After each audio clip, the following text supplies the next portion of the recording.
മഴയൊരു മനോഹരമായ അനുഭവമാണ്. എന്നാൽ അധികമായാൽ അലസതയുടെയും മടിയുടെയും തലങ്ങളിലേക്ക് അത് നമ്മെ കൊണ്ടെത്തിക്കും. മഴ കാരണം പുറത്തേക്കിറങ്ങാൻ മടി പിടിച്ചിരുന്നൊടുവിൽ മഴയൊന്ന് ശമിച്ചപ്പോൾ പുറത്തേക്ക് പോകാനായിട്ട് നമ്മൾ ഇറങ്ങിയതാണ്. ആലപ്പുഴയിലെ മുല്ലക്കൽ സ്ട്രീറ്റിലൂടെ നടന്ന് സ്ഥിരം നമ്മൾ വരാറുള്ള നമസ്തേ ടിഫിനിൽ കയറി നല്ല ചൂട് വടയും ചായയും വാങ്ങി. ചെറിയ മഴയുള്ള സമയങ്ങളിൽ പോലും നമ്മുടെ കുട്ടനാട്ടിൽ വെള്ളത്തിന്റെ ബുദ്ധിമുട്ടുകൾ ഉണ്ടാവാറുണ്ട്.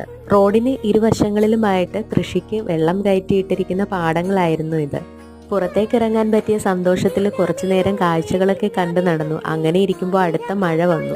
മഴ തീർന്നു കഴിഞ്ഞപ്പോൾ അടുത്ത മഴയ്ക്ക് മുമ്പ് വീട് പിടിക്കാനുള്ള ഓട്ടത്തിലായിരുന്നു. അങ്ങനെ തിരികെ വീട്ടിലെത്തി. പുറത്ത് തണുപ്പൊക്കെ കൊണ്ട് നടന്നതുകൊണ്ട് തന്നെ രാത്രിയിൽ കഞ്ഞി കുടിക്കാൻ വല്ലാത്തൊരാഗ്രഹം തോന്നി. വൻപയറും പപ്പടവും പിന്നെ നമ്മൾ ഉപ്പിലിട്ടിരുന്ന ഇരുമ്പൻപുളിയും കൂട്ടി കഞ്ഞി കുടിച്ചു. മഴക്കാഴ്ചകൾ ആസ്വദിക്കുവാനായി പുറത്തേക്കിറങ്ങുമ്പോൾ എല്ലാവരും സുരക്ഷിതരായിരിക്കുവാൻ ശ്രദ്ധിക്കുക.